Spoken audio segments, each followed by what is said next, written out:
الحمد لله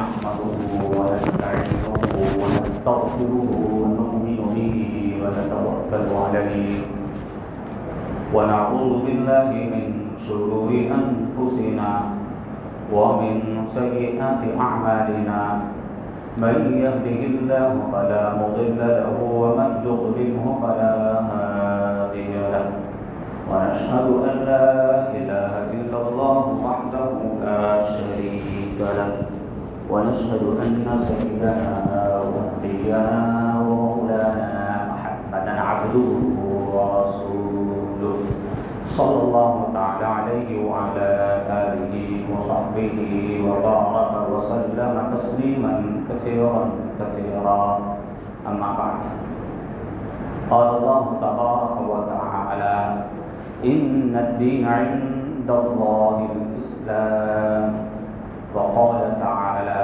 في مقام آخر ومن يبتغي غير الإسلام دينا فلن يقبل منه وهو في الآخرة من الخاسرين صدق الله ومولانا العظيم میرے محترم بزرگوں دوستوں دینی اور ایمانی بھائیوں، ابھی آپ حضرات کے سامنے قرآن مجید کی آیات تلاوت کی گئی، دعا فرمائیں کہ اللہ تعالیٰ صحیح بات کہنے کی، سننے کی اور پھر اس کو سمجھنے کی اور اس پر عمل کرنے کی توفیق عطا فرمائے۔ اللہ تعالیٰ قرآن مجید میں ارشاد فرماتے ہیں کہ ان الدین عند اللہ الاسلام، کہ دین بطور نظام حیات کے اللہ کے نزدیک جو معتبر ہے وہ صرف اور صرف اسلام ہے۔ اور ایک دوسری جگہ اللہ تعالیٰ نے ارشاد فرمایا کہ وَمَن يَبْتَغِ غَيْرَ الْإِسْلَامِ دِينًا فَلَن يُقْبَلَ مِنْهُ، کہ جو شخص بھی دین اسلام کے علاوہ کسی اور نظام حیات کو، کسی اور طریقے کو اختیار کرے گا، اس کو پسند کرے گا، وہ ہرگز قابل قبول ہے۔ وَهُوَ فِي الْآخِرَةِ مِنَ الْخَاسِرِينَ، اور ایسا شخص آخرت میں حد درجے نقصان اٹھانے والا ہوگا، خواہ وہ خسران میں ہوگا۔ لہذا جو دین اسلام ہے وہ مکمل نظام حیات ہے، پیدا ہونے سے لے کر مرنے تک اور زندگی کے جتنے بھی شعبے ہیں ان تمام میں کامل اور مکمل طور پر ہماری رہنمائی کرتا ہے۔ اور جو بھی اسلام کا نظام ہے، جیسا بھی سسٹم ہے پورا کے پورا، وہ جہاں ایک مکمل نظام حیات ہے، وہی سراپا انسانوں کے لیے اور اللہ کی مخلوق کے لیے سراپا رحمت ہے۔ اور قرآن مجید اللہ تعالیٰ کی ایک زندہ جاوید کتاب ہے، اور زندہ قوم پر ہی اس کا نزول ہوا ہے۔ صحابہ کرام براہ راست اس کے مخاطب ہیں۔ اللہ کے رسول صلی اللہ علیہ وسلم پر صحابہ کرام کے درمیان یہ کتاب اللہ نازل ہوئی، اللہ تعالیٰ کی کتاب نازل ہوئی، تو صحابہ کرام کوئی ایسے لوگ نہیں تھے، ایسے افراد نہیں تھے کہ جو جنگل میں رہتے ہو، جن کا تعلق جنگل کے واسطوں سے ہو، بلکہ جیتی جاگتی جو انسان کی زندگی ہے اسی سے ان کا تعلق تھا۔ جیسے زندگی کے بہت سارے مسائل اور چیلنجز ہمارے سامنے آتے ہیں، ہمیں ان سے واسطہ پڑتا ہے۔ صحابہ کرام رضوان اللہ تعالی عنہم اجمعین کو بھی ان تمام مسائل سے، ان تمام چیلنجز سے واسطہ پڑا۔ کوئی جنگل میں رہنے والی قوم نہیں تھی، یا ایسی کوئی قوم نہیں تھی، ایسے افراد نہیں تھے جن کا زندگی کی حقیقتوں سے، زندگی کے مسائل سے، زندگی کے چیلنجز سے کوئی سروکار نہ ہو، کچھ لینا دینا نہ ہو۔ ہماری طرح ان کے بھی سارے مسائل تھے، ہماری طرح ان کے بھی سارے مسائل تھے، لیکن صحابہ کرام رضوان اللہ تعالی عنہم اجمعین نے زندگی کے ان تمام مسائل کا اور ان تمام حالات کا اور ان تمام چیلنجز کا بڑی ہمت اور حوصلے کے ساتھ، اولو العزمی کے ساتھ اور سمجھداری کے ساتھ، بڑی بصیرت کے ساتھ، بڑی عقل مندی کے ساتھ اس کا مقابلہ کیا اور ان چیلنجز میں سے نکل کے دکھلایا، ان حالات میں سے اپنے آپ کو نکال کے دکھلایا۔ کامیاب انہوں نے لیڈرشپ کے بعد میں دنیا کی اور نبی اور صحابہ کی اور اللہ والوں کی سیرت پڑھتے ہیں، اس کا مطالعہ کرتے ہیں تو یہ بات ہمارے سامنے آتی ہے، بارہا یہ بات بیان کی جاتی ہے، آپ سنتے ہیں کہ بڑے آرام سے ان کی زندگی نہیں گزری، آرام سے نہیں گزری، ہر دن ایک نیا چیلنج، ہر دن ایک نیا چیلنج، کچھ نیا حالات قوم کی طرف سے اور بڑی بڑی طاقتوں کی طرف سے، ایک نیا پروپیگنڈا، لیکن ان تمام پروپیگنڈوں کا انہوں نے بہترین عقل مندی کے ساتھ، سمجھداری کے ساتھ، قوت کے ساتھ، ہمت کے ساتھ، حوصلے کے ساتھ، اولو العزمی کے ساتھ مقابلہ کیا، گھبرائے نہیں، ڈرے نہیں، مایوسی کا شکار نہیں ہوئے۔ آج حالات ہمارے سامنے ہیں، ابھی گزشتہ 5-7 روز پہلے کی بات ہے، ایک ہمارے بزرگ تذکرہ کرنے لگے کہ حضرت ساری عبادتیں تو ہو رہی ہے، علماء کرام عبادتیں کر رہے ہیں، بیچارے حجاج حج کو جا رہے ہیں، لوگ نماز پڑھ رہے ہیں، زکاتیں ہو رہی ہیں، ساری چیزیں ہو رہی ہے، پھر یہ ہمارے ملک کے اندر اور پوری دنیا بھر میں مسلمانوں کے ساتھ ایسے حالات کیوں پیش آ رہے ہیں؟ انسان کو خیال گزرتا، دماغ میں ایک وسوسہ آتا، اس کے دل میں وسوسہ آتا، دماغ میں خیال گزرتا کہ سب کچھ تو صحیح چل رہا ہے، ہمارا ساری چیزیں کر ہی رہے ہیں ہم، تو پھر یہ ہم کو اتنا دبایا کیوں جا رہا ہے، ہم اتنی مصیبتوں کا اور حالات کا اور ظلموں کا شکار کیوں ہے؟ تو بعض دفعہ ایسا ہوتا ہے کہ انسان کے دل میں مایوسی بھی آنے لگتی ہے، کبھی مایوسی کی کیفیت بھی اس پر طاری ہو جاتی ہے، ایسا کیوں ہو رہا ہے؟ اور مسلمانوں کے ساتھ جب ہم حق پر ہے تو ہماری تو بالکل جسٹ مدد ہونا چاہیے فوراً اللہ تعالیٰ کی طرف سے، تو ہم حالات کا شکار کیوں ہے؟ اور بعض لوگ ان حالات کی وجہ سے جو ہے جذباتی ہو جاتی ہے، ایکسٹریم لیول پر جا کر وہ سوچنے لگتے ہیں، بعض تو مایوس ہو جاتے ہیں، مایوسی کی کیفیت ان کو گھیر لیتی ہے، اور بعض انسانوں کی طبیعتیں کیسی ہے، کیا ہو جاتی؟ بولو بھائی، جذباتی ہو جاتی ہے۔ تو دونوں ہی چیزیں درست نہیں، ہمیں ہر قیمت پر، جہاں تک مایوسی کا تعلق ہے حالات کی وجہ سے، تو ہمیں ہر قیمت پر ہماری زبان سے کوئی ایسی بات، ہمارا کوئی عمل، ہمارا کوئی سوچ اور کوئی خیال ایسا نہ ہو جس سے کم ہمتی ظاہر ہو، ہماری کسی بات سے، ہمارے کسی عمل سے، ہمارا سوچ اور خیال سے کم ہمتی ظاہر نہیں ہونی چاہیے۔ ہمیں ہر قیمت پر چاہے چیلنج کیسا ہی سخت ہو، چیلنج سامنے والا کیسا ہی مقابلے میں سخت ہو، ہاں ہم عقل مندی کی بات تو کریں گے لیکن بزدلی کی بات نہیں کریں گے۔ ایسی کوئی بات، ایسا کوئی عمل جس سے کیا بھائی ہمارا کمزوری سامنے آئے، جس سے بزدلی سامنے والے کو ظاہر ہو، ہم ہوش مندی کی بات کریں گے، سمجھداری کی بات کریں گے، لیکن پسپائی کی بات، کم ہمتی کی بات، جب کوئی ایسا کوئی کم ہمتی والا عمل، یہ ہم ظاہر نہیں ہونے دیں گے۔ اور یہی مقابلے کا طریقہ ہوتا ہے، جب بھی بساط بچتی ہے، اور یہ مقابلہ ختم ہو جائے گا ایسی بات بھی نہیں ہے، ہمیشہ چلتا رہے گا یہ مقابلہ۔ اللہ تعالیٰ نے قرآن میں کیا ارشاد فرمایا؟ ہم یہ چاہتے ہیں کہ اللہ تعالیٰ ایسے ہم کو مان لے سچا پکا مسلمان، تھوڑا نماز پڑھتے بھی رہے، چھوڑتے بھی رہے، زکوٰۃ دیتے بھی رہے، نہیں بھی رہے، حج کرے نہیں بھی کرے، اور دھوکے بھی دیتے رہے، اور جس طرح چل رہا ہے لائف اسٹائل اس طرح چلتے رہے، اللہ ایسے ہی سچا پکا مسلمان مان لے۔ یہ چیلنجز اور یہ حالات اور یہ مومن چین اور یہ بلڈوزر اور یہ کبھی یہ بل اور کبھی وہ بل، ہمارا تشخص چھینا جا رہا ہے، یہ سب نہیں ہونا چاہیے ہمارے۔ تو اللہ تعالیٰ نے قرآن مجید میں صاحب ارشاد فرما دیا کہ انسانوں، اے مسلمانوں، تم مجھ پر ایمان رکھتے ہو، صحیح بات ہے، ٹھیک ہے، میرے رسولوں پر ایمان رکھتے ہو، لیکن آزمائش بھی تو ضروری ہے، ہم ایسے ہی مانیں گے، ایسے ہی تم کو مسلمان ماننے کے لیے ہم تیار نہیں ہیں. اب حسبتم ان تدخلوا الجنہ ولما یأتکم مثل الذین خلوا من قبلکم، کہ تم نے سوچ رکھا ہے، کہ تمہارا یہ گمان ہے کہ تم ایسے جنت میں داخل کر دیے جاؤ گے اور تم پر وہ سارے حالات، وہ سارے چیلنجز، وہ سارے مسائل تمہاری زندگی میں نہیں آئیں گے جو تم سے پہلے لوگوں کے ساتھ آئے تھے. ایسا نہیں ہوگا بھائی، ایسا نہیں ہوگا. جہاں خیر ہے تو شر بھی ہے، شر سے مقابلہ کرنا ہے خیر کو. آدم ہے تو ابلیس بھی ہے، شیطان بھی ہے. اور شیطان کو مہلت کب تک دے دیا اللہ نے؟ بتاؤ کب تک مہلت ہے؟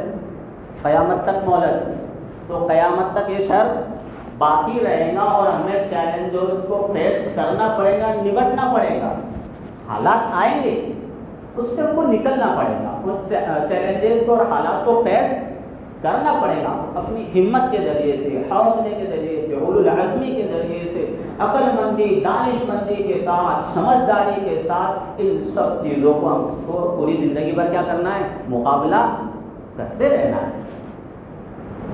اگر کسی وقت کوئی ہمیں کمزور سمجھنے لگے یا لوگ ہمیں ہمارے وقت کی وجہ سے، کمزور وقت چونکہ ہمارا چل رہا ہے، ہمیں محکوم اور جو ہمیں مقہور اور بھائی بیچارہ سمجھنے لگے، اور اس کی وجہ سے، ہماری کمزوری کی وجہ سے جو ہماری شناخت ہے، جو ہماری آئیڈینٹی ہے، جو ہمارا ملی اور مذہبی تشخص ہے، اس کو اگر وہ اس کو چھیننے کے یا اس کو مٹانے کے خواب دیکھنے لگے، تو پھر ایسے حالات میں اسلام اور مذہب اور ایمان جو ہم سے تقاضا کرتا ہے، ایسے حالات میں مذہب کا جو ہم سے تقاضا ہے، ایمان کا جو تقاضا ہے، اسلام کا جو تقاضا ہے، وہ یہ ہے کہ ہم کسی سے خواہ کی دشمنی بھی نہیں لیں گے، خواہ اپنے کسی کو دشمن بھی نہیں بنائیں گے، خواہ کے کسی سے لڑائی بھی نہیں کریں گے. لیکن ہمارے جو قانونی حقوق ہے، ہمارے جو دستوری حقوق ہے، ہمارا جو تشخص ہے، ہماری جو ایک شناخت ہے، اس کی حفاظت کے لیے ہم ہمت اور حوصلے سے بھی کام لیں گے اور سمجھداری سے بھی اور عقل مندی سے بھی کام لیں گے. مقابلے کے لیے دونوں چیزیں ضروری ہوتی ہیں، ہمت، حوصلہ، اولو العزمی، یہ بھی ضروری ہے، اور ساتھ ہی ساتھ بولو سمجھداری بھی ضروری ہے، عقل مندی بھی ضروری ہے. حالات سے مقابلے کے لیے صرف سمجھداری سے بھی کام نہیں چلتا، اور صرف کوئی انسان جذباتیت میں آ جائے اور کوئی فیصلہ کرنے لگے اور وہ سڑکوں پر اترے، اس سے بھی کام نہیں چلتا. ان دونوں چیزوں کو جو قوم یا جو فرد یا جو افراد، جو سماج، جو سوسائٹی ساتھ میں لے کر چلتی ہے، اس کے اندر ہمت بھی ہو، حوصلہ بھی ہو، اولو العزمی بھی ہو، سمجھداری بھی ہو، دانش مندی بھی ہو، عقل مندی بھی ہو، تو پھر وہ قوم اور وہ فرد میدان کیا کر لیتی بھائی؟ مار لیتی. تو اسلام جو ہے، میں آپ سے عرض کر رہا تھا کہ مکمل نظام حیات ہے، اور سراپا یہ کیا ہے؟ رحمت ہی رحمت ہے، اول سے آخر رحمت. شریعت کا کوئی حکم آپ اٹھا کر دیکھ لیجیے، الف سے لے کر یا تک، اے سے لے کر زیڈ تک، آپ کو اس میں رحمت ہی رحمت نظر آئے گی. اسلام کو جو بھی حکم، چاہے وہ فرد درجے کا ہو، چاہے بھائی وہ واجب درجے کا حکم ہو، چاہے سنت درجے کا حکم ہو، چاہے مستحب ہو، چاہے جیسا چھوٹا عمل ہو. اور چھوٹا عمل اس کو اس لیے کہا جا رہا ہے بڑے عمل کے مقابلے میں، ورنہ شریعت کا کوئی حکم، رسول اللہ کی کوئی سنت، آپ کی کوئی ہدایت چھوٹی نہیں. اس کو چھوٹے کہنے والے کا ایمان جانے کا اندیشہ ہے. تو چھوٹا جو کہا جا رہا ہے بڑے عمل کے مقابلے میں. تو اسلام کا، شریعت کا، رسول اللہ صلی اللہ علیہ وسلم کی کوئی ہدایت ہو، کوئی گائیڈنس ہو، اگر آپ اس کو غور کرو گے تو سراپا رحمت ہی رحمت، اور اس میں ہم انسانوں کے لیے فائدے ہی فائدے چھپے ہوئے ہیں. اس کے اندر فائدے چھپے ہوئے ہیں. شریعت ہمارے اوپر کوئی بوجھ نہیں ہے. شریعت کے جتنے بھی احکامات ہیں، نماز ہے، روزہ ہے، اور معاملات سے متعلق ہے، معاشرت سے متعلق ہے، اخلاق سے متعلق ہے، وراثت سے متعلق ہے، اور بھی بہت سارے ڈھیروں سارے سینکڑوں ہزاروں شعبے ہیں اور اعمال ہیں. تو جو بھی آپ عمل اٹھا کر دیکھیں، اس میں ہم انسانوں کے لیے کیا ہے؟ ہدایات میں سراپا رحمت ہے۔ اس کی مثال آپ یوں سمجھیے کہ جیسے ایک شخص ہے، اس کی جسمانی ضروریات کے لیے، جسم کی صحت کے لیے جہاں اچھی غذائیں ضروری ہیں، جسم کی صحت کے لیے اچھی غذائیں کھائے، وہ نفع پہنچانے والی غذائیں کھائے، صحت کو باقی رکھنے والی غذائیں کھائے، وہی اس کی صحت کو برقرار رکھنے کے لیے جو نقصان پہنچانے والی چیزیں مضر صحت اشیاء ہے، اس سے بچنا بھی اس کے لیے ضروری ہے، اس سے بچنا بھی ضروری ہے۔ اسی لیے اللہ تعالیٰ نے جہاں ہمیں بہت سارے کرنے کے کام کا حکم دیا ہے، ایسے ہی بہت ساری چیزوں سے بچنے کا بھی حکم دیا ہے۔ جیسے ڈاکٹر ہمیں بہت ساری مضر صحت اشیاء سے اور چیزوں سے بچنے کا حکم کرتا ہے کہ کھلا چیز تم کو نہیں کھانی ہے، بیڑی نہیں پینا ہے، سگریٹ نہیں پینا ہے، بار تمباکو نہیں کھانا ہے، شراب نہیں پینا ہے، اور جو بھائی گانجا اور کیا کیا نشے کر رہے بہت سارے بچے نوجوان آج، اللہ تعالیٰ ہم سب کی حفاظت فرمائے۔ تو اس طرح جو چیزیں صحت کو نقصان پہنچاتی ہے ان سب سے بچنا ہے۔ ایک شخص بادام، کاجو، پستے کھا رہا ہے، گھی کھا رہا ہے، لیکن ساتھ ہی ساتھ بار تمباکو اور بیڑیاں اور سگریٹ اور چرس یہ بھی کر رہا ہے، تو بتاؤ اس کی صحت باقی رہے گی؟ تو ایسے ہی اللہ تعالیٰ نے ہمیں کرنے کے بھی کام دیے ہیں اور نہ کرنے والی چیزیں جو انسان کو انفرادی زندگی میں بھی نقصان پہنچاتی ہیں اور اجتماعی زندگی میں بھی نقصان پہنچاتی ہیں، ان سے بھی بچنے کا حکم دیا ہے۔ اللہ تعالیٰ نے ہمیں جھوٹ سے بچنے کا حکم دیا، اللہ تعالیٰ نے ہمیں بد نگاہی سے بچنے کا حکم دیا، اللہ تعالیٰ نے ہمیں زنا سے بچنے کا حکم دیا، اللہ تعالیٰ نے ہمیں شراب سے بچنے کا حکم دیا، اللہ تعالیٰ نے بے حیائی سے، بے پردگی سے اور غیر اخلاقی کاموں سے بچنے کا حکم دیا، تکبر سے بچنے کا حکم دیا، حسد سے بچنے کا حکم دیا۔ تو یہ ساری کی ساری چیزیں بھی روح کو نقصان پہنچانے والی ہے، روحانیت کو نقصان پہنچاتی ہے، اس کو ایک مہذب اور ایک شریف انسان کے دائرے سے باہر نکال دیتی ہے۔ تو جیسے صحت کے لیے اچھی چیزیں کھانا ضروری ہے، اسی طرح صحت حاصل کرنے کے لیے صحت کو نقصان پہنچانے والی چیزوں سے بچنا ضروری ہے۔ اور جب ڈاکٹر ہمیں سجیشن دیتا ہے، ہمیں بتلاتا ہے کہ کھلا چیزیں تم کو نہیں کھانا ہے، تو ہم ڈاکٹر کے بارے میں یہ نہیں کہتے کہ کیا پابندی لگا رہا مجھ پر، بڑا ظالم ڈاکٹر ہے یہ، مجھ پر ظلم کر رہا ہے، بلکہ ہم کیا سمجھتے ہیں ڈاکٹر کو اپنا خیرخواہ سمجھتے ہیں۔ تو اللہ تو ہم پر بہت زیادہ شفیق ہے، مہربان ہے۔ اللہ تعالیٰ نے بھی ہم پر جو مختلف پابندیاں لگائی کہ صبح 5 بجے اٹھنا ہے، نماز پڑھنی، تو اللہ ہمارا خیرخواہ ہے۔ اللہ تعالیٰ نے ہمیں چوری سے منع کیا، جھوٹ سے منع کیا، بہنوں کی وراثت دینے کے لیے کہا، تو یہ ساری کے ساری چیزیں ہمارے لیے سماج کے لیے خیرخواہانہ طور پر محبت کی وجہ سے، شفقت کی وجہ سے کہی گئی۔ یہ نہیں کہ اللہ تعالیٰ پر کوئی ظلم کرنا چاہتا ہے یا اللہ تعالیٰ پر پابندیاں لگا رہا ہے، یہ مقصد نہیں۔ جیسے کہ ایک شوگر کا مریض ہو تو اسے میٹھا کھانے سے روکا جاتا ہے، رسگلے کھانے سے اس کو منع کیا جاتا ہے، گلاب جامن کھانے سے اور حلوے کھانے سے اور بہت زیادہ اوور لوڈ کھانے سے اس کو منع کیا جاتا ہے کہ وہ روٹی بھی کھا رہا ہے، چاول بھی کھا رہا ہے، لیکن اس میں بھی اب کارب بہت زیادہ آتا ہے۔ روٹی کھانے سے بھی شوگر بڑھتی، چاول کھانے سے بھی بڑھ جاتی، بہت زیادہ کھائیں گا تو۔ لیکن انسان سوچتا حضرت میں تو نہ رسگلے کھا رہا، نہ حلوے کھا رہا ہوں، نہ کوئی گلاب جامن کھا رہا ہوں، تو میری شوگر کیوں بڑھ گئی؟ تو جو دوسرا کھا رہا ہے وہ بہت زیادہ کھا رہا ہے، اس سے بھی بچنا ہے۔ تو جیسے ایک شوگر کے مریض کو میٹھا کھانے سے روکا جاتا ہے اور وہ حتی الامکان اس سے بچنے کی کوشش کرتا ہے، اور جو ڈاکٹر اس کو روکتا ہے اس کو اپنا خیرخواہ سمجھتا ہے، ایسے ہی اللہ تعالیٰ نے ہمیں بہت ساری چیزوں سے منع کیا ہے، اور وہ شفقت کی وجہ سے منع کیا، ہم سے پیار بندوں سے اس لیے منع کیا۔ تو اسلام کا جو نظام ہے سراپا وہی کیا ہے؟ رحمت ہے، اول سے آخر لے کر آخر رحمت ہی رحمت ہے۔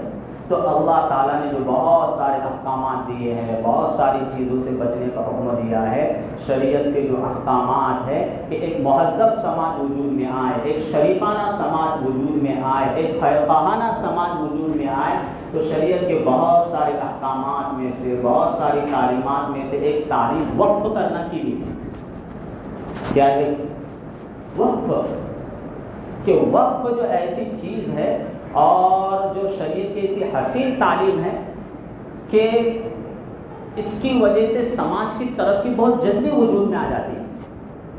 اللہ کے رسول صلی اللہ علیہ وسلم سے پہلے بھی انبیاء دنیا میں تشریف لائے، انہوں نے اپنی قوموں کو سمجھایا، نماز کا بھی حکم دیا، روزوں کا بھی حکم دیا، زکوٰۃ کا حکم دیا، صدقات کا حکم دیا، ان کی قوموں نے اس پر عمل کیا۔ لیکن جو وقف والا سیٹ اپ تھا، جو وقف کا نظام تھا، وہ پہلی قوموں کو نہیں دیا گیا، وہ اپنے حساب سے کرتے تھے۔ ہر سماج کے اندر شریف مزاج کے لوگ رہتے اور وہ چاہتے کہ اللہ تعالیٰ نے مجھے نوازا ہے، مجھے قابلیت دی ہے، صلاحیت دی ہے، عہدہ دیا ہے، مال دیا ہے، پراپرٹی دی ہے، جائیداد دی ہے، تو میں صرف اکیلا اس کا مالک نہیں، کیوں نہ میں اپنی اس دولت سے، اپنے مال سے، اپنی پراپرٹی سے، اپنی جائیداد سے اپنے محلے والوں کو بھی فائدہ پہنچا دوں؟ کیوں نہ میں اپنی اس پراپرٹی سے، اپنی جائیداد سے اپنے گاؤں والوں کو، اپنے شہر والوں کو، اپنے ملک والوں کو، اپنی قوم کو، انسانوں کو فائدہ نہ پہنچا دوں؟ ہر سماج میں ایسے لوگ پائے جاتے ہیں، شریف لوگ ہر جگہ ہیں۔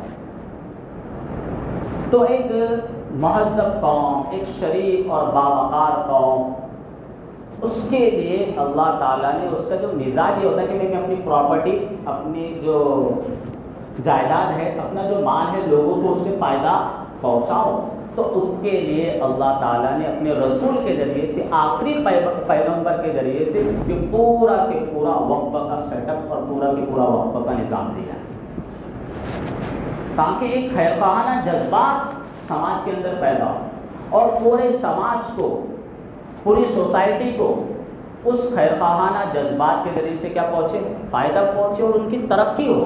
اسی لیے اللہ کے رسول صلی اللہ علیہ وسلم کے بعد بہت ترقی ہوئی انسانوں کی۔ اس سے پہلے انسانیت تو کب سے، آدم علیہ السلام کے زمانے سے ہزاروں سال سے دنیا چل رہی، لیکن ترقی سب سے زیادہ کب ہوئی؟ اللہ کے رسول کے اس دنیا میں آنے کے بعد۔ اور ترقی کی دو وجہ، ایک تو توحید کی تعلیم، آپ نے ساری کی ساری مخلوقات کا ڈر لوگوں کے دلوں سے نکال دیا، پہاڑوں کا ڈر، ندیوں کا ڈر، سورج کا ڈر، چاند کا ڈر، لوگ ان کی عبادت کرتے تھے، ان کو معبود سمجھ بیٹھے تھے۔ اور ظاہر سی بات ہے جب کسی چیز کو آپ معبود سمجھو گے تو اس میں ریسرچ کیسے کرو گے؟ معبود کی ذات ریسرچ سے پاک ہوگی، اس میں ریسرچ نہیں، وہ کیونکہ اپنے ہمارے ذہن کی جو سطح ہے اس سے آگے کی چیز ہوتی ہے معبود۔ انسان اس میں تحقیق ریسرچ نہیں کرتا۔ اللہ کے رسول صلی اللہ علیہ وسلم نے ایک خدا کی تعلیم دی اور توحید کو بالکل مضبوط کیا، حتیٰ کہ کسی بزرگ کو، نبی کو بھی سجدہ کرنے کی اجازت ہے۔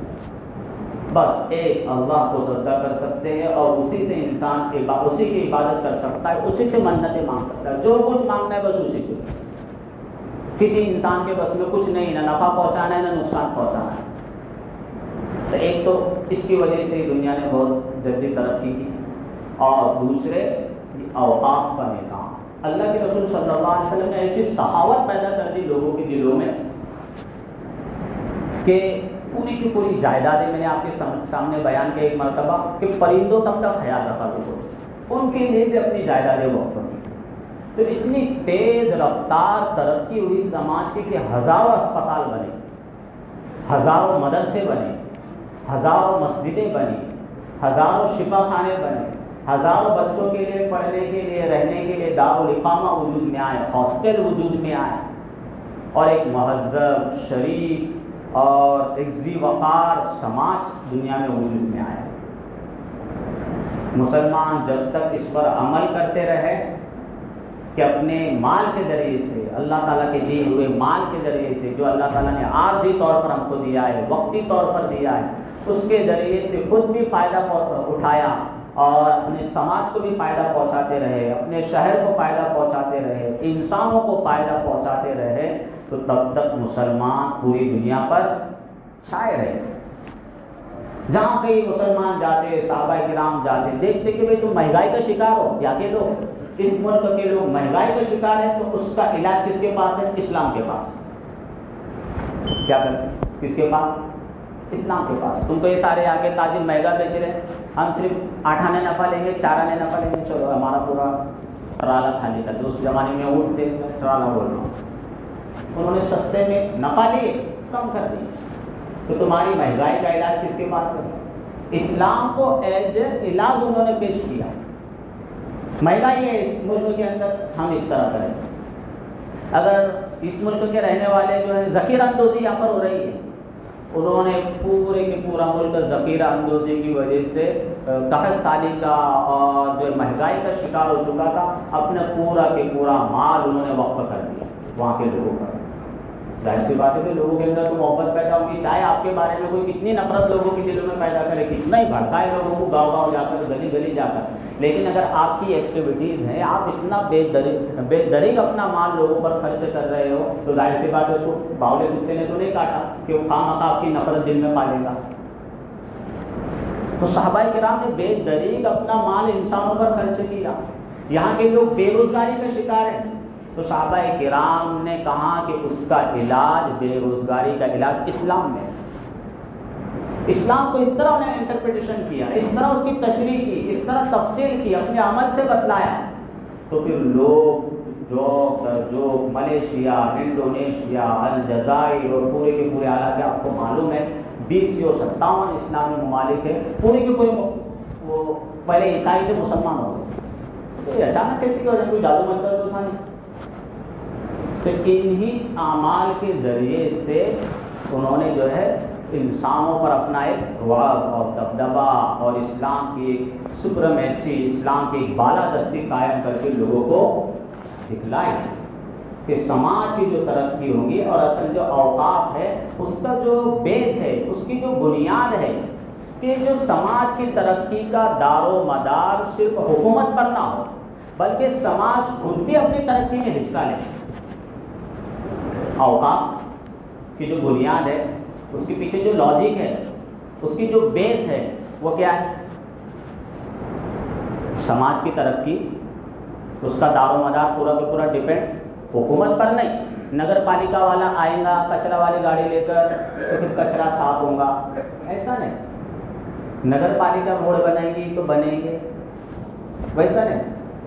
سماج خود بھی اپنی ترقی میں حصہ لے, سماج خود بھی اپنے اندر تبدیلی کا, وہ اپنے اندر دائرہ پیدا کرے کہ بھائی ہمارے یہاں کیا سیٹ اپ ہے, یہ کچرے پھینکنے کا. ہمارے یہاں کیا سیٹ اپ ہے, ہم نے کیا بنایا کہ گڈھے پور ہو. ہم نے کچھ ایسا نظم کیا کہ بھائی جو گاڑی آپ باہر لگا رہے, میرے گھر میں لگے میری گاڑی, اس طرح کچھ بنایا ہم نے. ہم دوسروں کو کھلا گئی اتیکرمن کرتا, کھلا اتیکرمن کرتا, اچھی بات نہیں, بہت بری بات ہے, لیکن خود میں اپنا بھی جائزہ لوں. اسی بھی حقیقت والی بات ہے, گراؤنڈ ریئلٹی کی بات ہے, میں خود اپنا بھی جائزہ لوں, تو اس وقت جا کر سماج میں تبدیلی آتی ہے. ہم دوسرے کو تو برا کہتے ہیں, اور جو برا عمل کر رہا ہے اس کو برا کہنا بھی چاہیے, اس پہ تنقید ہونا چاہیے, لیکن میں کچھ دیر رک کر خود اپنا بھی جائزہ لوں کہ میرا کیا بھی حصہ ہے سماج کے اندر بیداری لانے میں, سماج سے اتیکرمن دور کرنے میں, گلی محلوں کے گڈھوں کو دور کرنے میں, گلی محلے سے گندگی دور کرنے میں, کچرا دور کرنے میں. تو یہ ساری کے ساری چیزیں اللہ کے رسول صلی اللہ علیہ وسلم نے صحابہ کرام کے مزاج کے اندر پیدا کی, اور اس مزاج کے پیدا ہو جانے کے بعد انہوں نے اپنی لاکھوں روپے کی, کروڑوں روپے کی پراپرٹی کیا کر دی بھائی, اللہ کو راضی کرنے کے لیے وقف کر دی. یہ جو میری پراپرٹی بس محلے سے کچرا ہٹانے کے واسطے, یا میری آمدنی کا حصہ صرف محلے کو صاف صفائی کے لیے, میری آمدنی کا حصہ اتنا حصہ یا میری کھلا پراپرٹی کی جو آمدنی ہے وہ محلے کے گڈھے دور کرنے کے لیے, یا اسپتال کے لیے, یہ اسکول کے لیے, یہ شفا خانے کے لیے, یہ آنکھوں کے جو مریض ہیں ان کے لیے, ہمارے محلے میں کوئی یتیم ہے, بیوہ ہے, اس کی سہارے کے لیے, اس کی ضروریات پوری کرنے کے لیے میری اتنی آمدنی یا میری کھلا پراپرٹی وقف. تو اس طرح بھائی دنیا کے اندر تبدیلی آئی ہے, اور ایسے ہی مسلمانوں نے پھر 1200 سال تک پوری دنیا پر کیا رہے, چھائے. ورنہ انسان آپ کو معلوم ہے 10 سال میں لوگ کیا ہو جاتے ہیں, ابک جاتے ہیں. ہم سب کو نظر اتنے جلدی جو بھی ظلم کرتا ہے, لوگوں کو ستاتا ہے, لوگ اس سے ابک جاتے ہیں, کوئی ہو. تو اتنا لمبا حکومت کرنا اور بالادستی کو قائم رکھنا, یہ انسانوں کی اور انسانیت کی خدمت کے بغیر ممکن نہیں. تو جیسا کہ آپ حضرات بخوبی واقف ہے, اوقاف کے بارے میں بات کر رہا ہوں کہ اسلام جو ہے مکمل نظام حیات ہے, اور اسلام کا ہر حکم سراپا کیا ہے, رحمت ہے تو اسی میں سے اس کا ایک حصہ، اس گلدستے کا ایک گل، اس گلدستے کا ایک پھول کیا ہے بھائی؟ اوقاف بھی ہے. اور اس اوقاف پر جو ہے ہماری جو جائیدادیں ہیں، ہماری جو زمینیں ہیں، ہماری جو پراپرٹیز ہے، اس پر ابھی حکومت کی نگاہیں ہیں. وہ چرچا اب تک شروع ہے. گزشتہ مہینے جو ہے پارلیمنٹ کے اندر حکومت نے وہ وقف ایکٹ سے متعلق بل کو پیش کیا، لیکن اس کی کمزوری کی وجہ سے، چونکہ ابھی بیساکھیوں کے ذریعے سے وہ ابھی قائم ہے پارلیمنٹ کے اندر، تو اس کی وجہ سے اس بل کو جو جے پی سی ہے، جوائنٹ پارلیمنٹری کمیٹی، اس کو وہ سپرد کرنا پڑا غور و فکر کے لیے. تو وہاں پر ابھی وہ بل ہے، اور وہ بل جو ہے ہمارے اوقاف کے لیے، ہماری زمینوں کے لیے، ہماری جائیداد کے لیے انتہائی نقصان دہ ہے. اور وہ ہمارے مال کو ہڑپ کرنے کے لیے اس کو حملہ کر دیجیے. ہماری جو پراپرٹیز ہیں، ہمارے جو جائیداد ہے، جو ہمارے باپ دادوں نے ہمارے لیے چھوڑی ہے، مہذب انسانوں نے چھوڑی ہے، شریف اور کریم النفس لوگوں نے ہمارے لیے چھوڑی ہے، تو وہ ہم سے ان چیزوں کو کیا کرنا چاہتے ہیں بھائی؟ لینا چاہتے ہیں.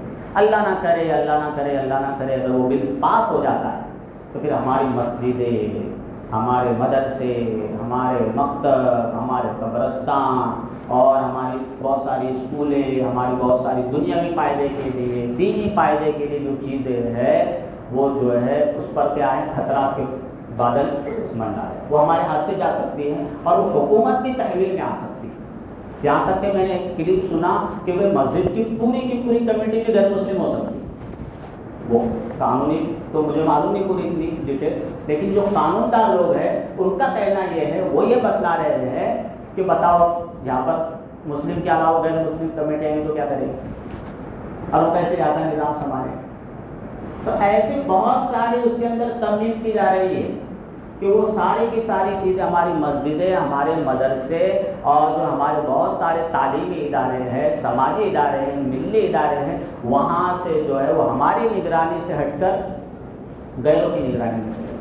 تو اس طرح کا خطرناک بل پاس ہونے جا رہا ہے، اور وہ اس کا اثر ابھی نہیں آ جائے گا، 1-2 سال میں، 4 سال میں، 20 سال بعد، 25 سال بعد وہ ہماری نسلوں کو چیزیں بھگتنا پڑیں گی، اور پھر ہماری نسلیں ہم کو کوسیں گی.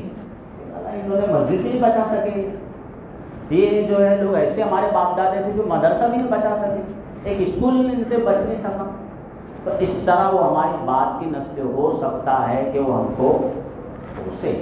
لہذا جو ہے جتنی بھی یہاں کی ہمارے بھارت کی ملی اور دینی تنظیمیں ہیں، جماعتیں ہیں، جمعیتیں ہیں اور مسلم پرسنل لا بورڈ ہے، انہوں نے حکومت سے مطالبہ کیا ہے کہ اس بل کو واپس لیا جائے، اور جو جے پی سی کمیٹی ہے، جوائنٹ پارلیمنٹری کمیٹی ہے، ان سے بھی ملاقات کی، لیکن جو پارلیمنٹری کمیٹی ہے انہوں نے پبلک سے اور جتنے بھی جو ہے قانون کے ماہرین ہیں ان سے، اور جتنے بھی این جی اوز ہیں ان سے رائے طلب کی کہ اس کے بارے میں تمہاری کیا رائے ہے. تو مسلم پرسنل لا بورڈ نے ہم سے مطالبہ کیا ہے کہ ہم ایک معزز شہری ہونے کے ناطے، ایک ذمہ داری شہری ہونے کے ناطے اپنی رائے اس کو بھیجیں، اور بھیجنا بہت آسان کر دیا ہے. کوئی ہم کو لیٹر تیار نہیں کرنا ہے، صرف ایک کلک کا معاملہ ہے کہ ایک کیو آر کوڈ ہے. شاید میں سمجھتا ہوں کہ ہر ایک کے جو واٹس ایپ گروپ ہے اس پر آ چکا ہوگا، نہیں آیا ہے تو میں نے اپنے اسٹیٹس پہ، واٹس ایپ اسٹیٹس پہ لگایا. جس کسی کے پاس میرا موبائل نمبر ہوگا، سیو ہوگا، وہ اس کو اسٹیٹس پہ دکھائی دے گا. اس کو آپ کو کیا کرنا ہے بھائی؟ بولو. اسکین کرنا ہے. اسکین کرنے کے بعد آپ کو ایک لنک نظر آئے گی، اور لنک میں نے ایک چیز ابھی پڑھی کہ WAQF، یہ اس کی اسپیلنگ ہے. اگر یہ ہے تو وہ اس کو ریجیکٹ کرنے کے لیے بھی ہے، اور اگر WAKF سے اسپیلنگ ہے تو اس کو سپورٹ کرنے کے لیے. ایسی بھی شرارت کرنے والے شرارت کرتے ہیں، تو ہم کو اس بات کو بھی خیال رکھنا ہے کہ جو لنک ہم کلک کرنے جا رہے ہیں اس کا مضمون پڑھ بھی لے اور پہلے اس کی اسپیلنگ بھی لے لیں کہ WAQF یہ وقف ہے. تو یہ وقف کیوں اور کے کا فرق، تو وہ چیز بھی ہم ذہن میں رکھیں، اس کو بھی ایک مرتبہ پڑھ لیں، دیکھ لیں، اور کلک کرنے کے بعد آپ کو جو ہے زبان کا آپشن آئے گا، ہندی، اردو، انگریزی. جس بھی زبان پر آپ کو کلک کرنا ہے کریں. اس کے بعد جو ہے جی میل کے ذریعے سے اگر کلک کرو گے تو آپ کا جو ہے وہ مطالبہ اور ہم اس بل کو ریجیکٹ کرتے ہیں یہ چیز وہ کمیٹی تک پہنچ جائے گی. تو یہ کام ہم سب کو کرنا ہے. اور اگر ایک کام ہم اور کر لیں کہ جو واٹس ایپ ہے اس کے ذریعے سے ہم اگر ایک جھیراکس نکال لیں, ایک 5 روپے کی جھیراکس آئی موبائل کے ذریعے سے دیں گے اور پھر اس جھیراکس کو 5 روپے والی لینے کے بعد 10 20 2 روپے والی دے کر لیں, کیونکہ وہ کمپیوٹر کے ذریعے سے نکالو ڈائریکٹ تو 5 روپے مانگتا, اور اگر اس کے پاس کاپی لے کر جا کر دو تو 2 روپے میں کام ہو جاتا. تو پہلے ایک کاپی 5 والی نکال لو, پھر اس کے بعد 2 والی, تو 10 20 25 50 روپے میں ہم کو 20 30 وہ جیراکس حاصل ہو جائیں گی. اپنی مسجد کے پاس لگا دے, مختلف نقطوں پر 4 رستوں پر لگا دے, دیگر مساجد میں جا کر لگا دے, تو انشاءاللہ تعالی ہمارا یہ روپیہ پیسہ بھی 25 50 100 روپئے اچھے کام میں ہماری جو باپ دادا کی جو ہماری مسجد ہے ان کی حفاظت کے لیے یہ استعمال ہوگا. تو ایک چیز یہ کرے, اگر کسی بھائی کو نہیں آ رہا تو ہمارے جو نوجوان ہیں حذیفہ ہے, کاشف ہے, یہ جو ہے لوگوں کی مدد بھی کریں گے انشاءاللہ. تو اس کی مدد کرے. کیو آر باہر بھی لگاتے ہیں, اپنی ذمہ داری پہ لگاتے بھائی, باہر اس کو کیو آر کو لگانے کی آپ لوگوں کی ذمہ داری, تو کیو آر وہاں پر لگا دیں. اسی طرح ہماری جو مائیں بہنیں ہیں ان سے بھی باقاعدہ, ان کے پاس بھی موبائل ہے, ان کے موبائل سے کیو آر اسکین کر کے اس کو سینڈ کرے. اسی طرح جو لوگ پڑھے لکھے اللہ تعالیٰ نے ان کو قابلیت دی ہے, صلاحیت دی ہے, قانون کے ماہرین ہیں, وہ تفصیلی انداز میں بھی اپنی جو ہے رائے وہ کمیٹی کو سینڈ کر سکتے, بھیج سکتے. تو یہ سارے کرنے کے کام ہمارے ہے. اگر ہم نے قابل غفلت سے کام لیا تو بھائی اس کا جو خمیازہ ہے ہم کو پھر بھگتنا پڑے گا, پھر بعد میں رونے سے کوئی فائدہ نہیں. تو سب کریں گے انشاءاللہ تعالیٰ. اللہ تعالیٰ نے ہم سب کو عمل کی توفیق عطا فرمائے. جن حضرات نے سنت ادا نہیں کی ہے وہ سنتیں ادا کریں.